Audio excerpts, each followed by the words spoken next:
January 10th, 2022 of the Sacramento Regional Transit Board of Directors to order.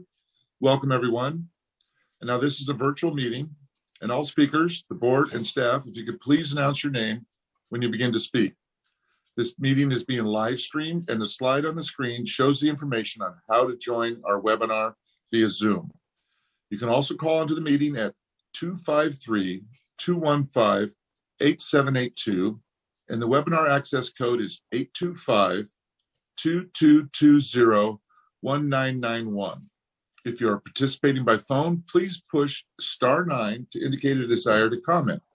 If you're joining us online through Zoom, please push the raise hand button. And be sure to unmute yourself when it is your turn to speak. And please voluntarily state your name for the record. And with that, Tabitha, would you call the roll? Yes, Director Budge.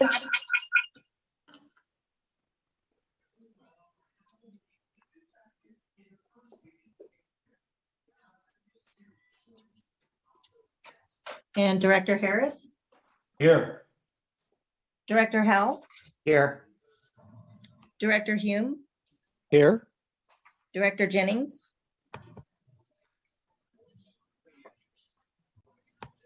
I see him on here. Let's see. Director Jennings. Here. Director Kennedy. Here. Director Natoli. Hang on, I think he might have this. Oh, this is Linda Budge.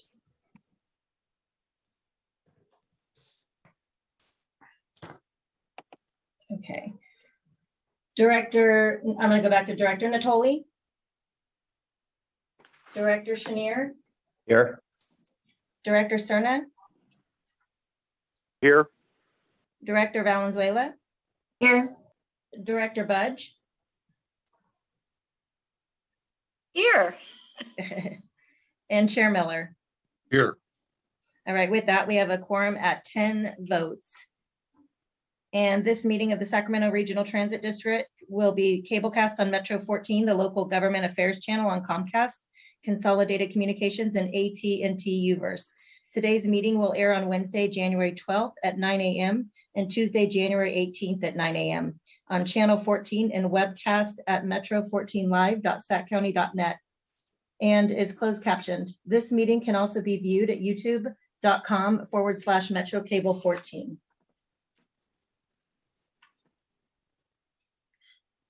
Thank you, Tabitha. And with that, would you please join me for the Pledge of Allegiance? I pledge allegiance to the flag of the United States of America and to the republic for which it stands, one nation, under God, indivisible, with liberty and justice for all. Thank you. And with that, let's call the first item. The first item is the consent calendar items 2.1 to 2.2. Any director questions or items you want to pull? If not, I'll entertain a motion. Chair, I have a comment. Sure. Yeah, this is Jeff Harris. Hey, I'd just like to say that I worked with Four Leaf on the McKinley Water Vault, and I found them to be really remarkable in terms of how they worked on helping to manage the project. So I feel very confident that they'll help us with this project. Just wanted to put in the good word for Four Leaf. Yeah, we have them on some of our city projects, and we're very pleased with their performance. Any public comment, Tabitha? I have a question. What is the estimated construction cost on that project?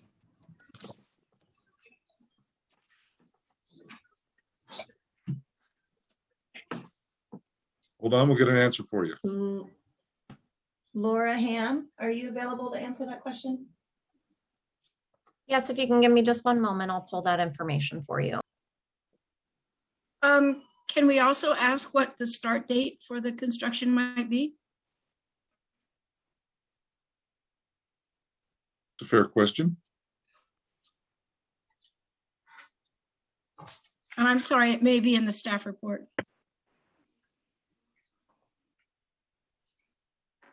Don Natoli's here, by the way. Thanks.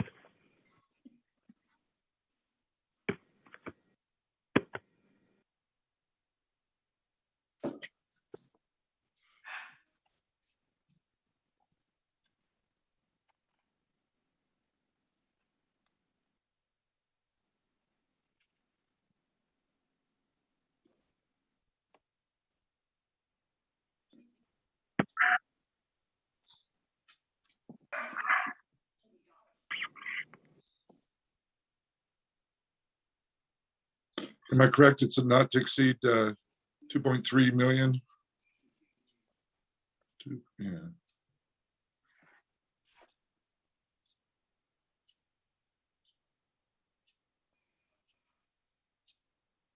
I apologize. It just took me just a moment to get to my notes. There's 3 elements to the project. The second sidetrack is estimated at 35.2 million, and the low floor station conversion is at 73.9 million. Again, those are estimates. We have not put those out to bid yet. We're estimating start date of March.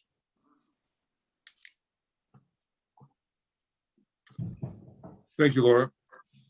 Tabitha, is there any public comment? There's no email public comment, so now we'll take public comment on the consent calendar. Please push *9 if participating by phone, or raise your hand if you're participating through Zoom, and voluntarily state your name for the record. And Jeff Tartagia has his hand up.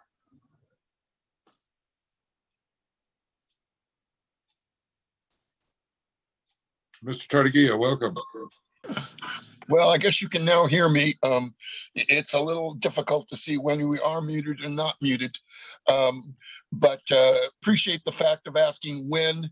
And I believe she said there was 3 components to that project. I've heard 2 of them disclosed. Haven't heard the 3rd one disclosed. Just wondering what in that is regard to. Is the question on dealing with the consent docket and dealing with the project at hand. That's my question.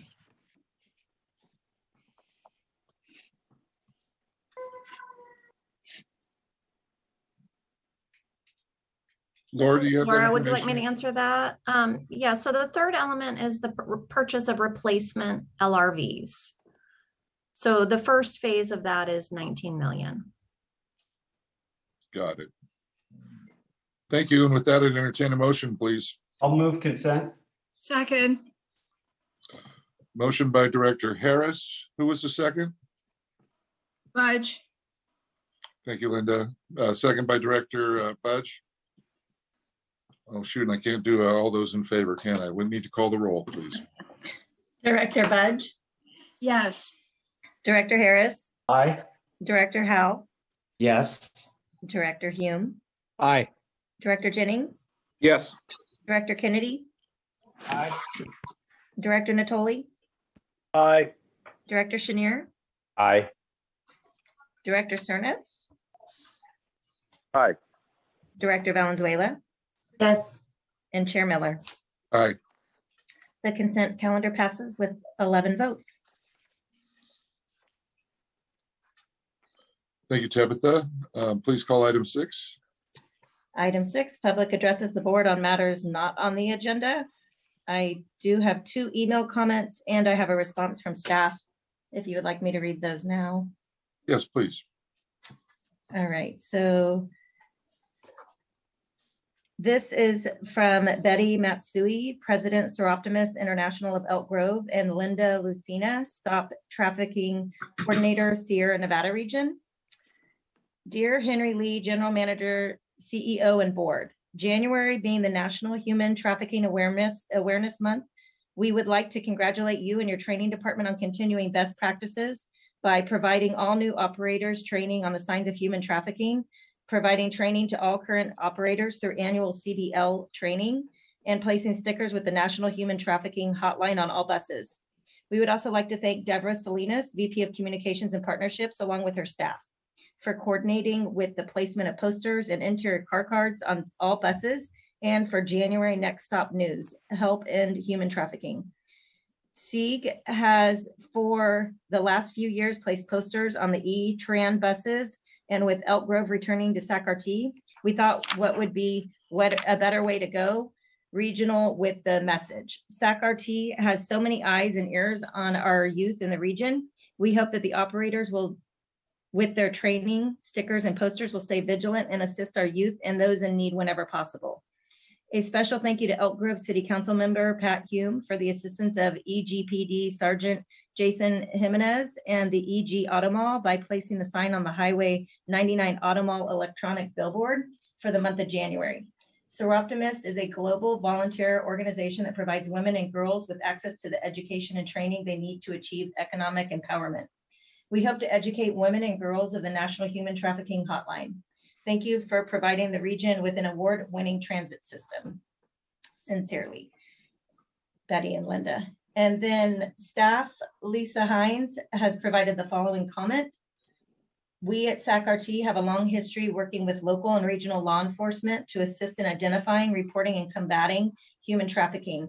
The safety and security of our ridership is a major concern at SAC-RT. We are proud to continue to educate our employees to report human trafficking cases. As a regional agency, SAC-RT remains poised to stand up against human trafficking in Sacramento, Elk Grove, Rancho Cordova, Citrus Heights, and Folsom. We at SAC-RT will remain vigilant in the pursuit of justice for the victims of human trafficking throughout education and enforcement. And then I have public comment from Barbara Stanton, Ridership for the Masses. Happy New Year, Chair Miller and directors. We understand that SAC-RT has to cancel trips on specific bus routes because of staffing issues from time to time. However, we would like to remind staff and the board that not everyone has a computer or smartphone to get those announcements, as was the case of 2 days in December when a rider stood at a bus stop and no bus showed up. She had to call RT to find out that they not only had canceled 15 trips on that route, the bus she was going to transfer to had the last 4 trips of the day canceled. She did not go out for 2 days because of the situation.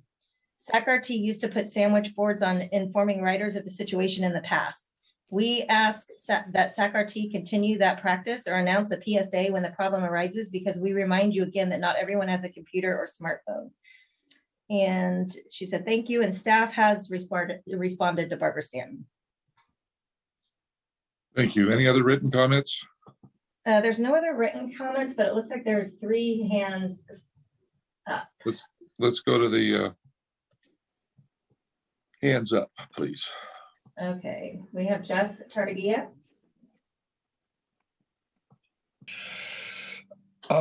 Good evening, board. Jeff Tartagia wants to report 3 things. 1, your electronic bulletin boards seem to be extremely inactive in most locations.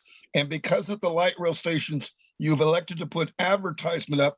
Many of the bus or the light rail locations no longer give you a clue as when a train is arriving. You have 2 weekends in January where you apparently are going to be running a bus bridge on the blue line, and appears to be somewhere downtown to taking you stopwise and everything else to up to Marconi. On that, is there indeed, because the last time you did the 29th Street, you had no sandwich boards to say where you pick up and where you get off for the bus shelters or bus bridges.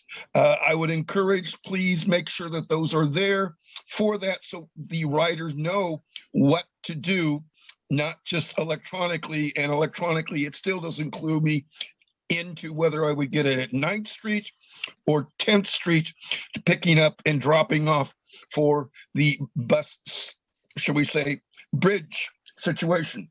Also, I have experienced on both the 81 and on the 51 a large number of students.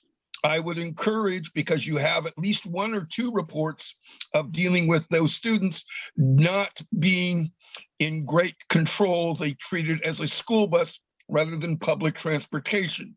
The last one was this last week. It was on a 51, and the group all behind me were extremely loud and noisy, and inadvertently or deliberately, they took off the round mirror that let the driver know what is the status of the back, should we say, bridge in there.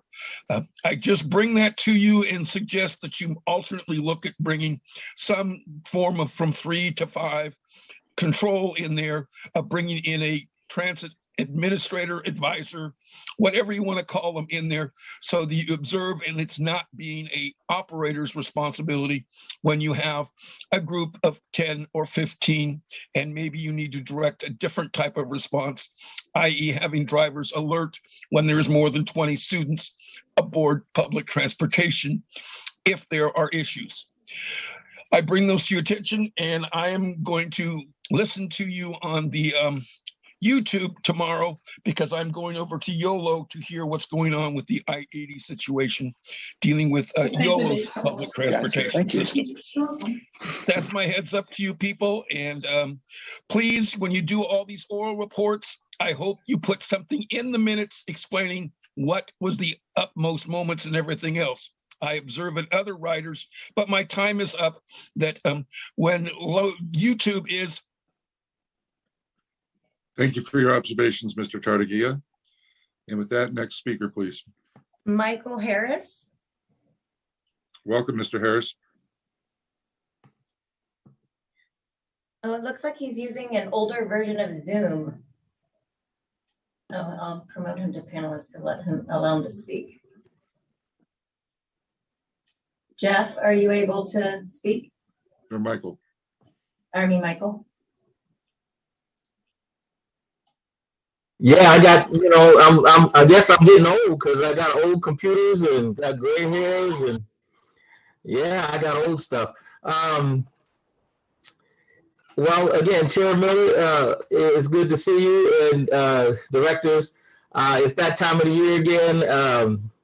Happy New Year, and we're getting ready for just an amazing 2022. This, I'll just say it's a lot of good things are finally coming to fruition. It's really quite amazing. So this year is the 22nd anniversary of Rosa Parks Day in California. And y'all all should take a bow, because you've had to put up with me for over the years.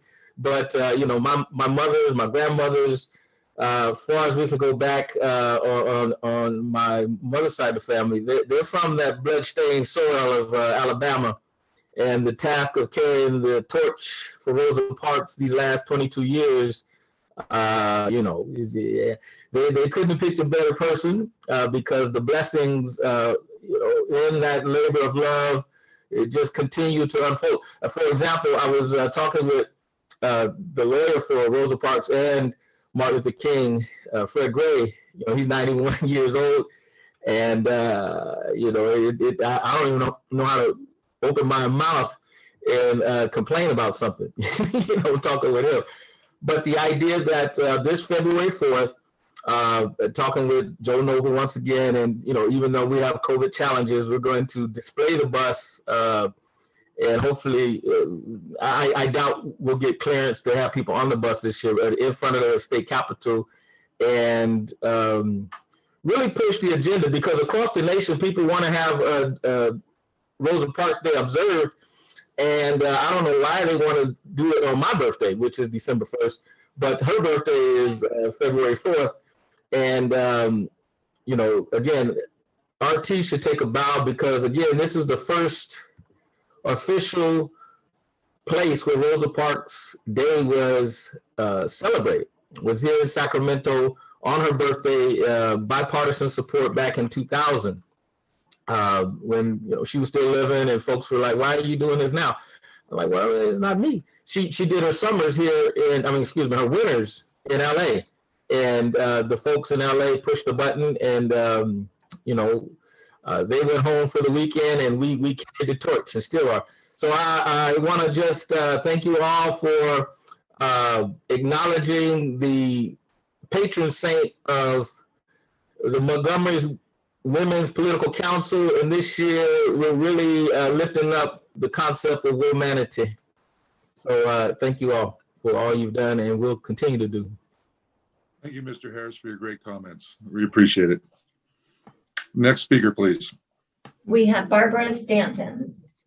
Hi, Miss Stanton. Hello, can you hear me? Yes, loud and clear. Oh, good. Happy New Year, everybody. Thank you, Deborah, for your response on my comments. Hopefully, I do have some more questions, and we can get together by Zoom one of these days. I just wanted to let you know that the Top Banana Award is coming up again, and we have posted the particulars on our website. It is open to any individual organization or elected official who has, better transit in Sacramento. So if you could send us a 300-word document stating why this person should get the Top Banana Award, it would be much appreciated. And we plan on having the presentation on a Zoom meeting sometime in March. So if you know anybody, get your nominations in by the middle of February. And maybe it could be one of you all. So hopefully. Anyway, that's all I wanted to say. And good to see you all. Good to see you all. And hopefully 2022 will be a better year for all of us. And we hope that you all have a very healthy new year. Thank you. Thank you for your kind words, Ms. Stanton. Any other hands raised, Tabitha? I don't see any other hand. Oh, hang on. One just popped up. Oh, that's Barbara Stanton, so I don't think I lowered it. Oh, no. Lowered. Yeah. Okay. Well, if there's no other hands up, let's move on to the next item, please. Next, we have new business, item 7.1, motion item, extending the term of the current chair, Steve Miller, and the vice chair, Patrick Kennedy, for one more year as chair and vice chair for the Sacramento Regional Transit Board of Directors for 2022. This item will be presented by myself. On December 13th, 2021, the SAC-RT Board of Directors adopted an intent motion to extend the current terms of Steve Miller as chair and Patrick Kennedy as vice chair of the SAC-RT Board of Directors for calendar year 2022. And at this time, the board is being asked to formally nominate and elect the chair and vice chair of the SAC-RT Board of Directors for 2022. So Chenier would like to move the item. Second. Second. Chenier moved the item, second by Harris. Yeah. Before we take up the item, is there any questions from directors? I don't see any hands up. Is there any public comment, Tabitha? Don't see any hands raised. Very good. And with that, please call the roll call, please. Director Budge. Yes. Director Harris. Aye. Director Howell. Yes. Director Hume. Aye. Director Jennings. Yes. Director Kennedy. Aye. Director Natoli. Aye. Director Chenier. Aye. Director Cerna. Aye. Director Valenzuela. Yes. And Chair Miller. Aye. Motion passes with 11 votes. Okay, on to the next item, please. The next item under new business is 7.2, SAC-RT Board and Commission appointments, and 7.2A is motion appointing one board member and one alternate board member to the Capital Corridor Joint Powers Authority. This item will also be presented by myself. The current members of this board are Chair Miller and Director Howell, and the alternates are Directors Kennedy and Harris. At this time, due to anticipated schedule conflicts, staff is requesting that the board select to have Director Harris become a member and Director Howell be appointed as an alternate to sit on the CCJPA. And I completely concur with that. My schedule has not allowed me to be available very frequently. Okay, thank you, Carrie. Any other director questions? Do we have any public comment on this? I don't see any hands. Perfect, then I'd certainly entertain a motion, please. Move staff recommendation. Second.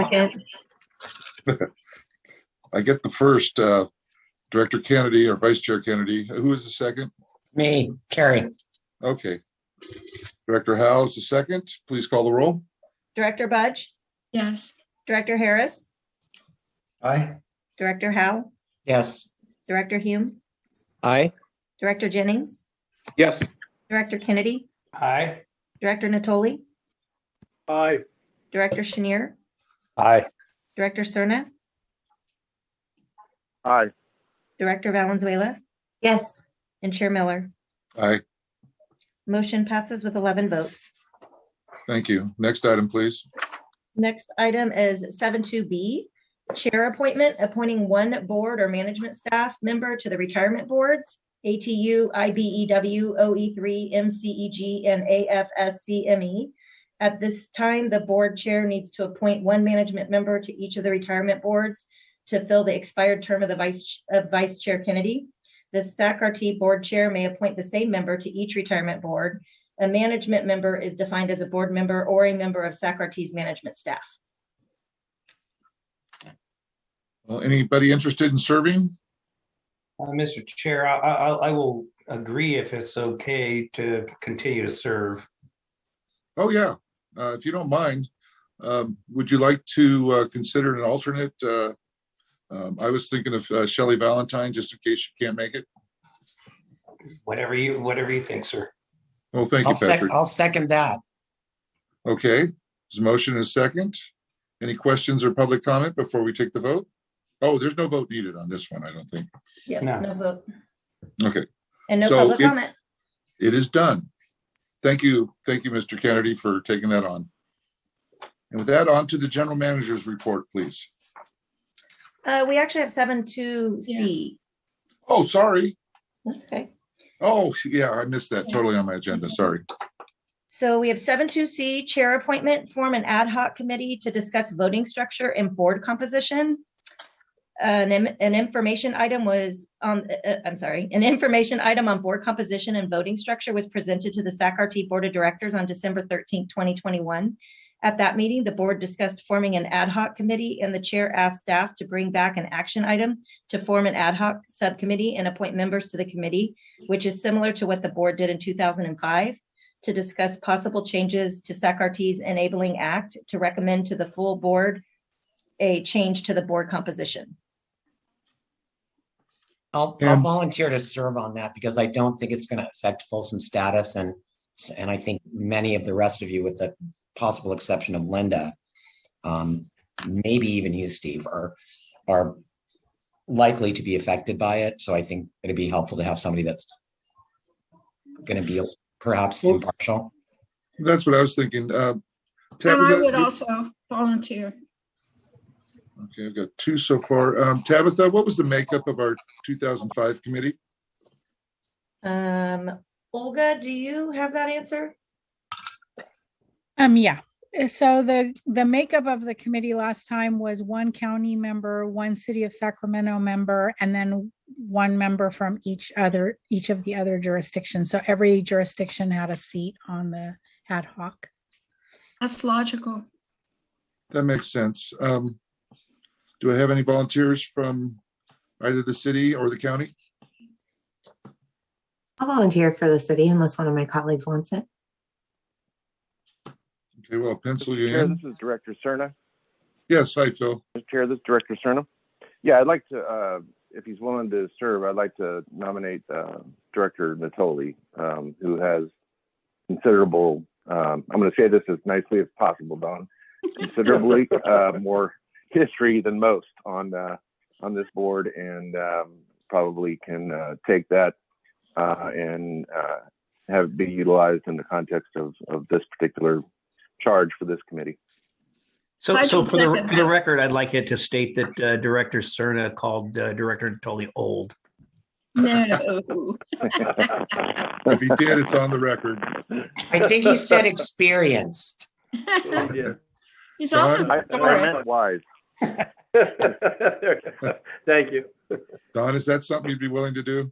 Yeah, I'll be happy to. Thank you to my colleagues and to all. Yeah, I can look forward to it. That's fine. And I'm guessing Director Hume has no interest in this process. I stopped paying attention once I heard the makeup would be one individual from each other jurisdiction. So, well, I take it you want to be on there? Okay. Yeah, I mean, I assume if we're going to do it the same way, the rest of us would all be on it. And then, that's I was Patrick's trying to avoid it, but basically. I think as chair, I have to do it as well. So Yeah. I put my name down. Who am I missing? I got Hal Budge, Valenzuela, Natoli, Hume, and Miller.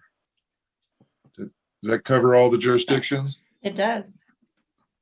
Okay, we'll schedule up some times and put this ad hoc committee together. 1, 2, 3, 4, 5, 6. That would be a quorum, correct? Correct. Okay, so we have to publicly notice the meetings. Yeah. Okay, we'll get the details worked out and get an invite out to everybody. And there is no vote needed on this one as well. Okay, thank you, everyone. That was quick and easy. Now I think we're ready to move on to the general manager's report.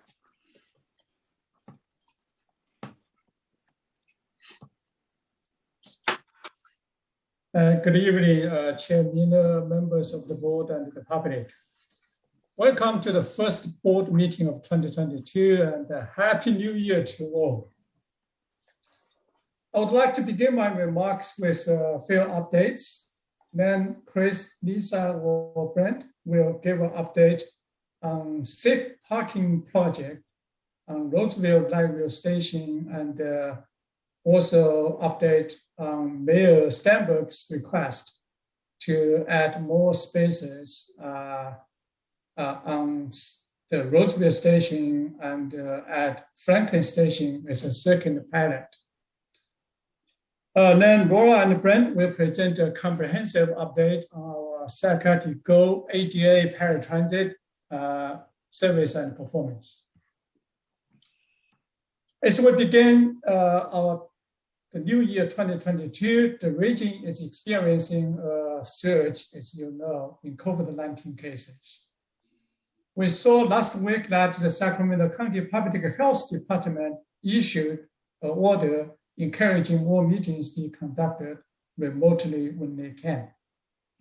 As we have shared, the recent COVID surge and the national workforce shortage is having a tremendous impact on transit industry, including Sacramento operations and staffing. Actually, lots of transit agencies have already reduced the service level by 10 to 30%. And we try not to reduce our service, but as a result, we have seen an increase in trip cancellations and service delays. We recognize the impact that just one cancellation will have on Sacramento's customers. Please know that we are actively working to maintain all services every day within available resources and continue to aggressively recruit for additional staff. In December, we hosted 2 successful hiring events that attracted over a couple hundreds of potential candidates.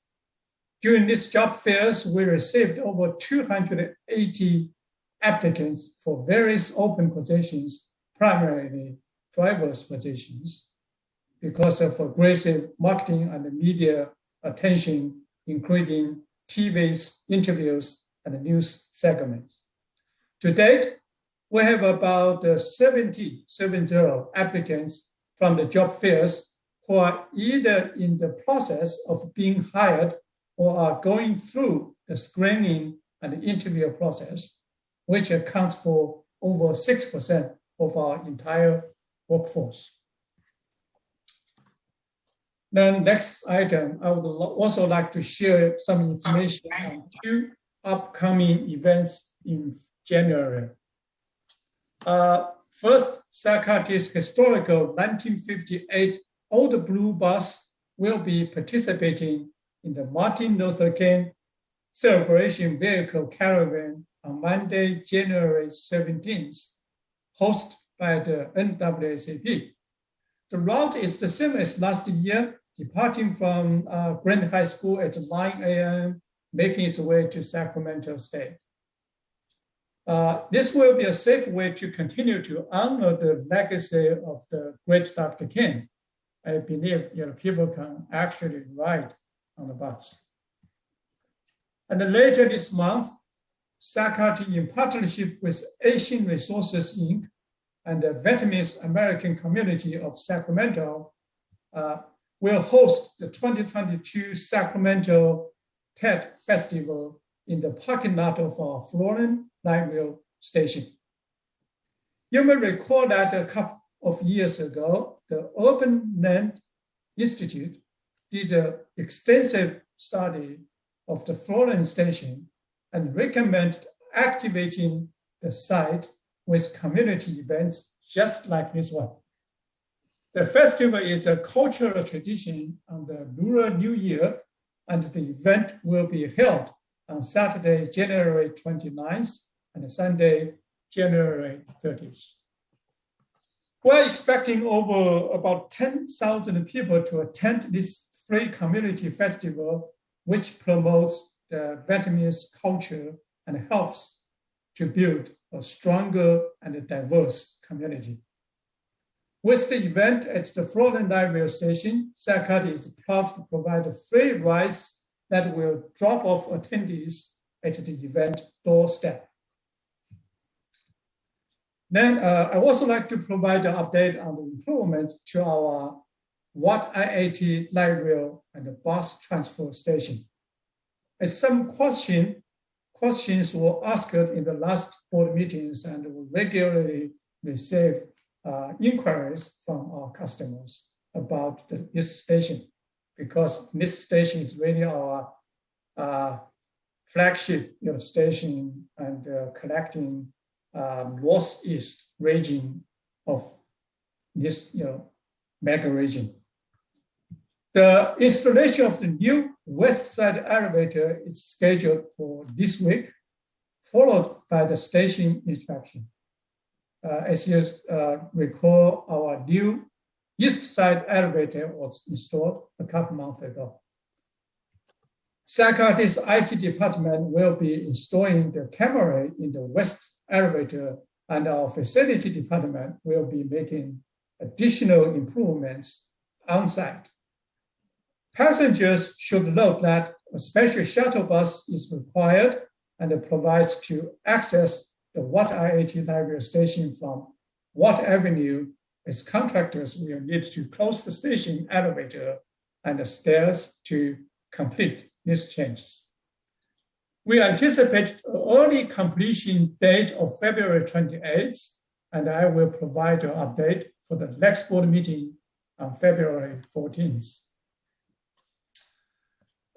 Finally, included in your board package are detailed reports from 3 compliance-oriented areas with a dot line reporting structure to the board, our general counsel, internal auditor, and the EO officer. In the interest of time, we will not be providing a oral report for each of these areas, but staff are in attendance if you have any specific questions for them. And if 3 of you, Olga, Corey, and Greg, if you want to, emphasize some major points, you're welcome to do so. I'd like to acknowledge the outstanding work of these 3 individual leaders. Our General Counsel, Olga Sancha-Wacha, and her strong legal team, Corey Carter, our internal auditor, and Greg Waters, our EO officer. They are highly diligent and vigilant in ensuring our compliance with laws and regulations, and have been critical and integral part of this highly performing organization as the best transit system in North America in 2021. The teamwork of these 3 compliance-oriented areas with agency-wide staff have been highly effective and efficient, thus greatly advancing SACAT's strategic goals and board priorities. With that, I would now like to turn it over to Chris, Lisa, Laura, and Brent. Yeah, thank you, Henry. As you mentioned, we promised to keep the board updated on the progress being made on the safe parking program at the Roseville Road Light Rail Station. And as you know, that property is owned by Caltrans, and SACRT operates on the site via an encroachment permit. The board has delegated the SACRT GM the authority to negotiate a 3-party lease agreement that will allow for safe parking operations on site. Just before the new year, Caltrans sent back a second draft of the lease agreement between the city, SACRT, and Caltrans.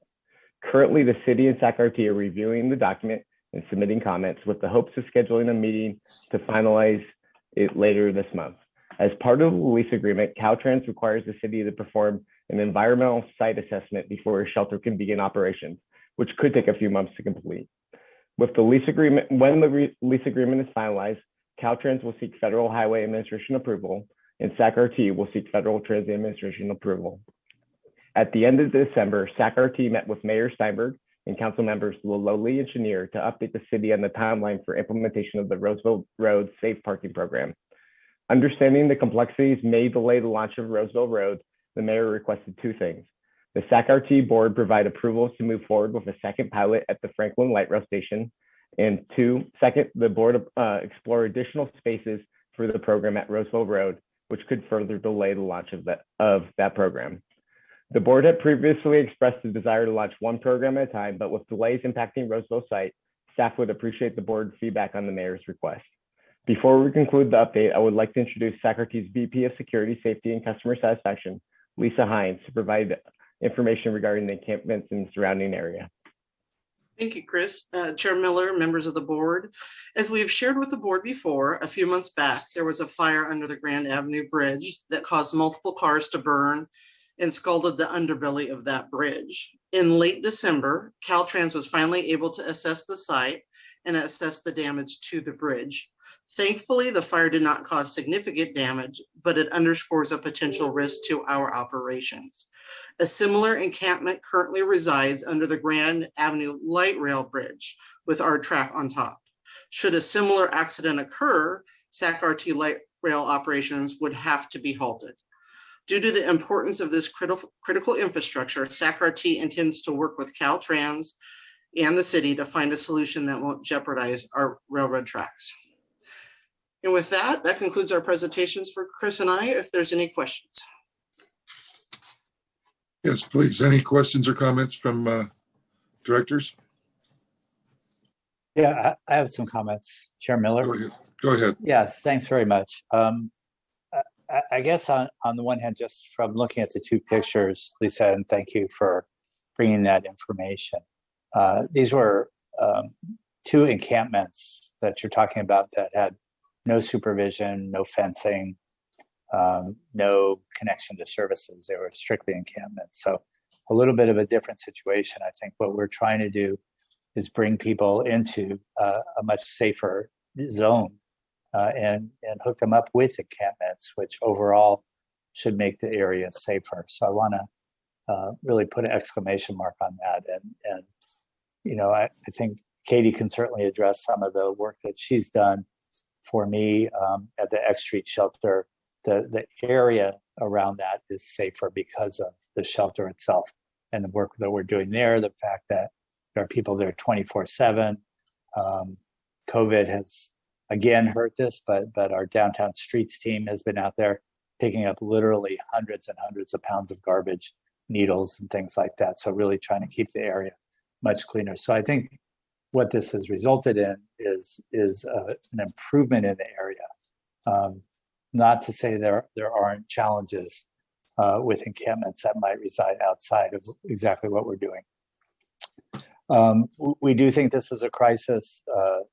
I've had conversation with the council member who represents Franklin, which is used to be Rick Jennings and it's now Mike Bang as a result of redistricting.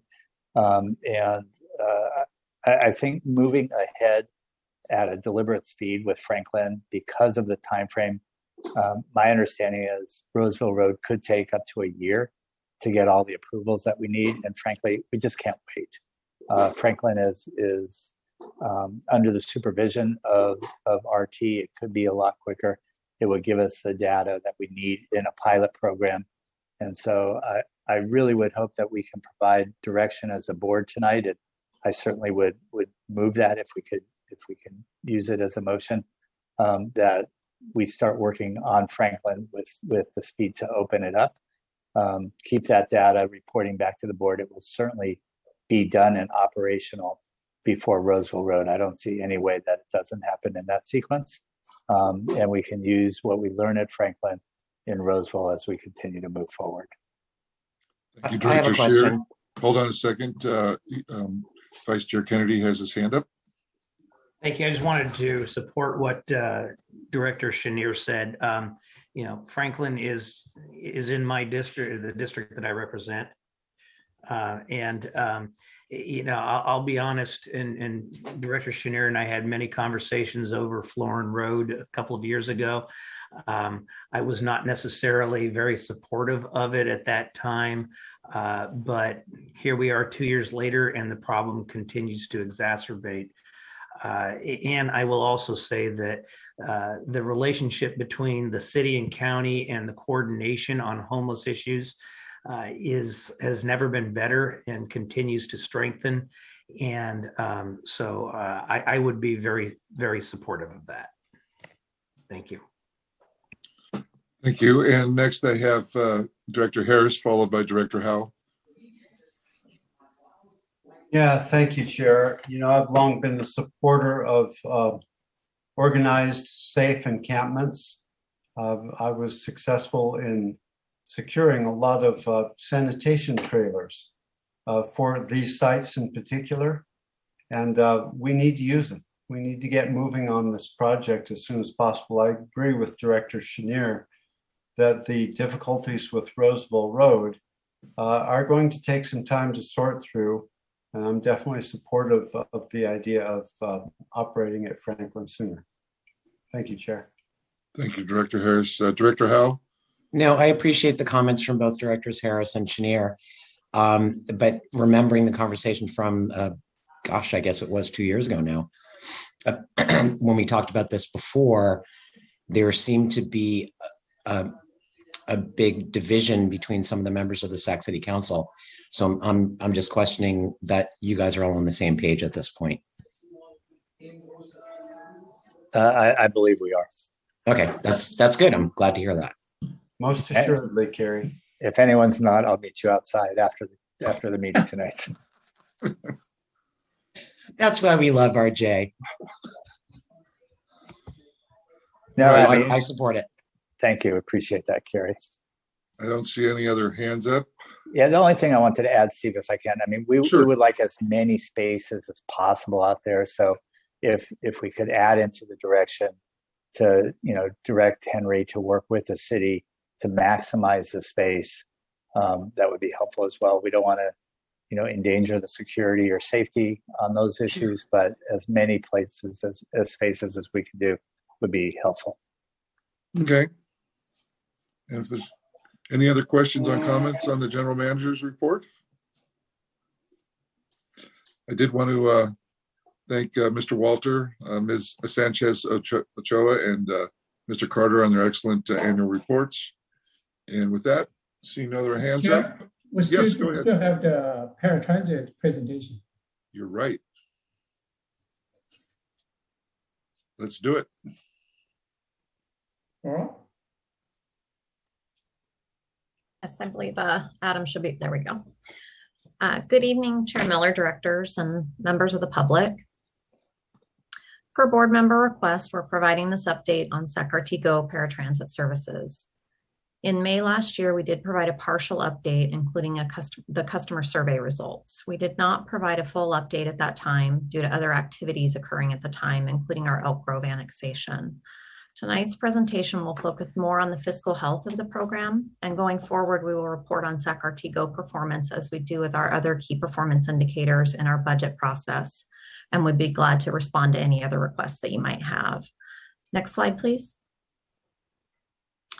Here, I'd like to briefly review with you the background relevant to the transition to an in-house operation.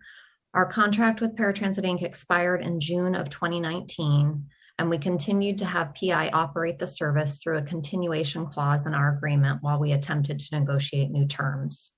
Our contract negotiations were not successful, and at the same time, we had a strong labor push to bring the service in-house. In the past, we had been limited by our collective bargaining agreement to either contract with PI or operate the service in-house. After demonstrating the benefits of bringing the service in-house, SAC-RT made the transition to an in-house operation in June of 2020. Next slide, please. Some of the benefits were better pay and benefits for SAC-RT Go employees, which we'll go over in a little more detail later in the presentation. An additional benefit was a CTSA designation for SAC-RT that has provided not only increased revenue, but the ability to continue to coordinate ADA service and non-ADA expanded demand response service. We also offered the eventual transition of a region-wide service for Elk Grove services and coordination with SAC-RT's other service lines. At this point, I'd like to transition over to Brent Berniger, our VP of Finance CFO, for the next few slides. Thank you, Laura. So I'd like to start off discussing SAC-RT Go's financial performance. All the numbers that I will be discussing tonight are rounded. First, I'd like to start with new revenues. The new revenues totaled $6.5 million and consisted of the following: $870,000 in fares, $3.8 million in Measure A CTSA funds, $1.9 million in LTF Section 4.5 CTSA funds. The remaining other revenues of $7.6 million were from the same sources we used to pay paratransit in prior years. And finally, we utilized about $4.6 million in CARES Funds Act. Total revenues came up to $18.8 million. Direct costs were $12.3 million. Indirect costs were $3.8 million, arriving at an initial surplus of $2.5 million. The initial surplus that is being shown on this report is done this way so we have an apples to apples comparison with our prior contractor's financial results. Next, after adding the eligibility costs of $800,000, the net SAC-RT financial operating surplus came in around $1.8 million. Next slide, please. Okay, for comparison purposes, we gathered the financial information for fiscal year 2020. As a reminder, this service in fiscal year 2020 was provided by our contractor Paratransit. Since their information is combined, it required us to go to multiple sources, and we've listed those sources. We used their audited financial results, the SACOG allocation reports, their CFO report, and what we agreed upon for an annual reimbursement purposes. And with that, the total operating revenues were $18.1 million. This consisted of fares, Measure A revenues, LTF, operating revenues from the extended contract, and PI's request for about $3 million of CARES funds that SAC-RT agreed to release to PI in exchange for not having to pay the remaining 4 months of contractual payments during fiscal year 2020. The total operating costs were about $19 million. This consisted of both direct and indirect cost. The costs were calculated by using PI's cost per trip multiplied by the actual number of trips taken for the month and year. The results showed a deficit of about $1 million. As discussed in the prior slides, this did not include SAC-RT's cost of about $800,000 for our eligibility and administrative support. If those costs were included, it would make that cost even higher at about $19.9 million. Next slide. On this next slide, we're showing the cost per trip comparison for the month of June. This was both for 2021 as well as 2020.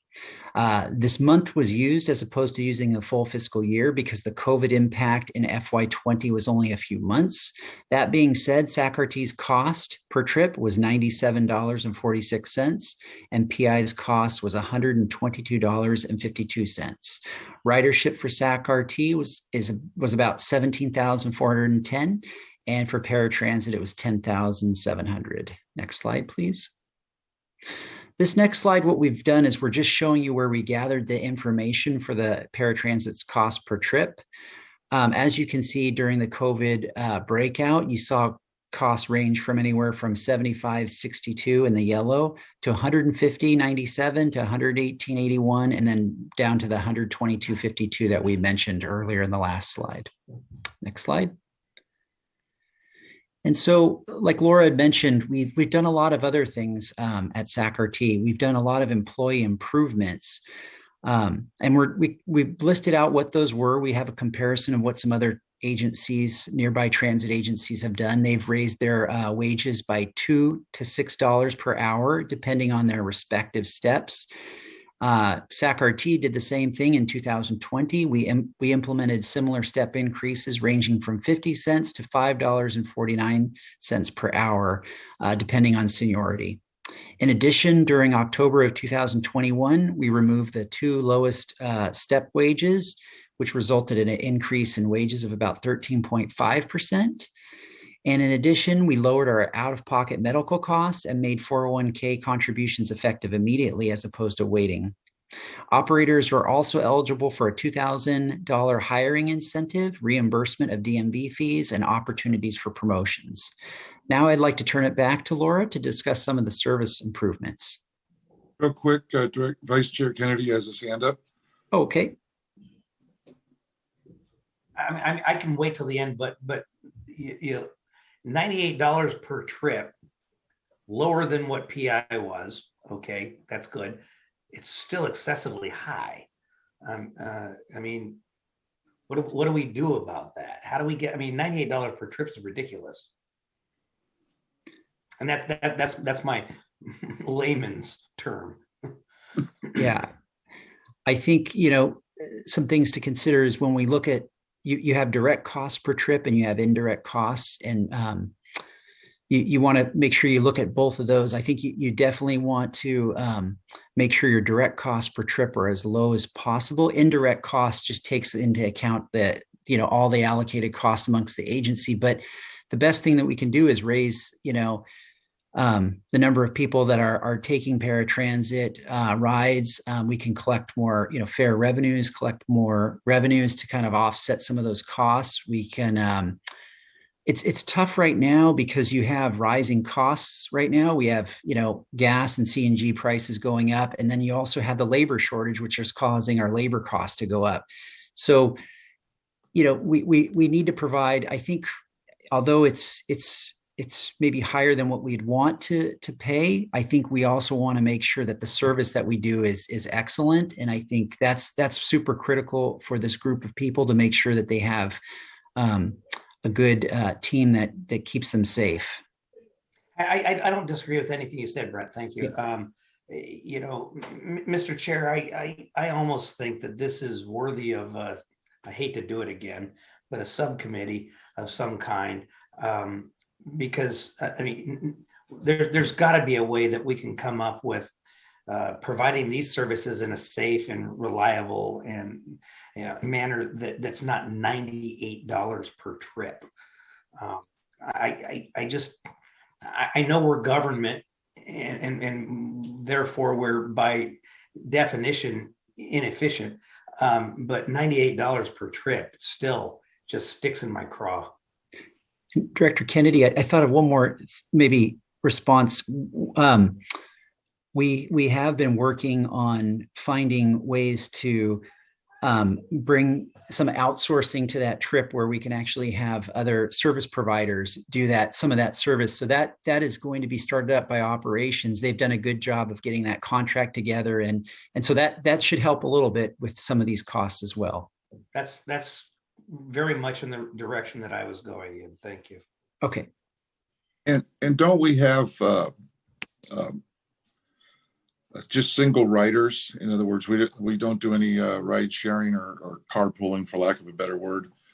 Does that obviously adds to our cost, correct?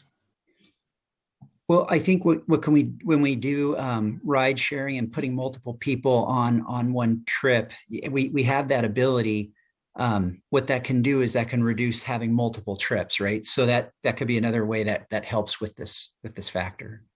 Okay, and I have Director Howell and then Director Hume with their hands up. Go ahead, Carrie. Yeah, with regard to the ride sharing thing, is part of that COVID related? Could be. Yeah, I would say we have seen that if, you know, there was in one of these slides, you can kind of go back when COVID hit and the ridership dropped, you know, you started seeing those costs going up. So I think naturally what we saw is in 2020, trips were about 10,400. Now we're about 17,000. So we are seeing a big uptick in, I mean, that's just one fiscal year. You saw about, what is that, 7,000 trips? No, that's almost doubling. I mean, that is in and of itself is fabulous. Yep. But I think that we have to keep in mind that the vast majority of the folks that are using this service are in fact handicapped. And I can't imagine that anybody that falls into that group is not considered to be higher risk. So, if we're able to provide the service for that number of riders at significantly less than paratransit was costing, then that's a good thing. And if it keeps people safe until we, maybe see a light at the end of the tunnel that we thought we were going to see a year ago. But so that was just a comment because of the last question that was raised. But my only other comment would be, or suggestion, do we have any comparative data from any other agencies, in California that are operating some similar services, and how does our cost per ride compare to that? Yeah, we can pull that data. We've done that's a great question. We've done that in the past, and I like that question so much because that's the good way to look at it, because it's an expensive cost per trip when you're only having a few people on a ride, and you're not on a fixed route. So you're going from one area to, an office, and then having to do a lot of deadhead on the way back. And so we can get that data though for you. Right. And because I agree with Patrick that it does seem like a very, very large number. But if by comparison, we find out that we're on the low end of the average, then, it almost makes me think, yeah, I agree with you. It's a very, very high number, but, far less expensive than an ambulance, which is $2,000 a ride. So, if we can compare that to other agencies and hopefully find that we are in the lower end of those averages, I, would be a little bit more accepting of it. Got it. Okay. Director Hume, then Laura, I think you wanted to chime in. Thank you, Chair. I'll just preface what I'm about to say by saying, providing mobility to those who rely on it as their only, in some cases, lifeline, and certainly social exposure is the most noble endeavor that we can undertake as far as this director is concerned. But having spent the last few years on the Paratransit Board of Directors, and so I preface that to say, I don't say this in any way to be disparaging or pejorative. This particular demographic of rider, they expect single purpose rides, door-to-door service, not on a shuttle milk run type route where you're trying to be more efficient by capturing more riders. And so it is an exceedingly expensive, far from any chance at cost recovery endeavor. So to the extent that someone believes there's a better mousetrap to be built, all for it. But the contracting out and using taxi vouchers and those types of things, it's not a model that has borne fruit in the past. I'll just say that much. Thank you, Patrick. Laura, did you want to say anything? Yes, thank you for just a moment to add to our response. Well, on the presentation, when we were presenting slide 7, I don't know if we can pull that back up. Part of the point we were trying to make there is that we saw a significant increase in the operating costs with the COVID pandemic, the impacts of the pandemic. Paratransit Inc. experienced that, and so did SAC-RT. You'll see beginning there most dramatically in April, the increase in cost. And as we're continuing to experience some of those impacts, we haven't seen the efficiencies we would like at this point. There are basic operating costs that don't change based on the level of service. For example, there's a minimum number of reservationists and dispatchers needed to cover service times. The reservations department's open 8 a.m. to 5 p.m. 7 days a week and requires minimum staffing levels to ensure that there are always reservationists available to answer calls. The numbers won't fluctuate significantly based on ridership. We have a fleet of 120 vehicles that have to be maintained and serviced. There's a minimum number of mechanics and service workers required to maintain the fleet. Similarly, there are overhead costs that are not ridership dependent, like recruitment efforts, IT licenses, support from our other departments like legal and police services. So what we wanted to illustrate here is, yes, that cost is high and continues to remain high as we experience those impacts, but we do anticipate it will come down. And there was also a question about ride sharing. Initially, we did try to maintain basically one person per vehicle. As ridership increased, we have implemented some efficiencies to increase the number of passengers per trip.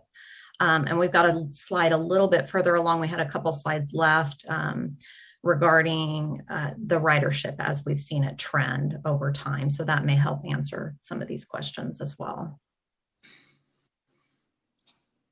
If we can maybe jump ahead to slide 9. Yeah, so since the transition, we have remained committed to customer communication. We actively communicate with our customers through virtual open houses and many other methods. We began holding open houses in December of 2020 and continued that practice virtually with 11 total open houses, including 2 that were specific to Elk Grove services. We've made other improvements to service delivery, such as eliminating the mandatory 90-minute wait between trips, implementing a mobile app for ride sharing, and one-seat rides for the residents of Elk Grove. Although we've had some challenges in recent months, as you recall, when we reported to you in May, we had just completed a customer satisfaction survey with high satisfaction ratings in all categories, with 9 out of 10 categories receiving a 94% or better satisfaction rating. One area received an 85% satisfaction rating, which was vehicles arriving on time. So unfortunately, this is the area that's been most impacted by recent pandemic-related staffing shortages. As you heard earlier, COVID-19 cases reaching record highs and national workforce shortage is having a tremendous impact on our GO operations and staffing overall. On SAC-RT-GO, this is primarily impacting on-time performance. We are delivering our scheduled trips, but acknowledge that we are leaving passengers waiting longer until we get this resolved. We do recognize the impact this has on our customers. In addition to aggressively recruiting for additional staff, we have also recently issued a notice of intent to award to a vendor for supplemental services, as was mentioned earlier. It's not taxis, but it's similar, an alternate service provider to support us. ATU is also collaborating with us on creative solutions, such as expanding our use of operators across service lines. This is another benefit of having the service in-house, with potential to tap into our drivers across the service lines. And then we can go to the last slide with ridership. So this slide illustrates the ridership trends over the past 2.5 years. We provided close to 35,000 trips a month pre-pandemic with our contracted provider. There was a sharp drop in March of 2020 before the transition to in-house operation, and we're seeing a gradual return of ridership. At the end of 2021, we were at 63% of pre-pandemic ridership. I should note that we have seen a sharp drop in ridership just over the last few days. So at this point, we'd be ready to answer any other questions you might have. Thank you. Any questions or comments from directors? Hang on. There we go. Oh, very good. Vice Chair Kennedy. I think, Patrick Kennedy's hands up. Thank you, Chair. I guess this is directed toward Director Hume. I appreciate your comments, and we all agree that this is an incredibly valuable service, something that we as public entity should be providing. But Director Hume, with your experience with this issue, probably more than anybody on this Zoom, $98, does that seem reasonable to you? No, it's far from reasonable. And in fact, if the slide that Laura brought back up, you see, it should hover in the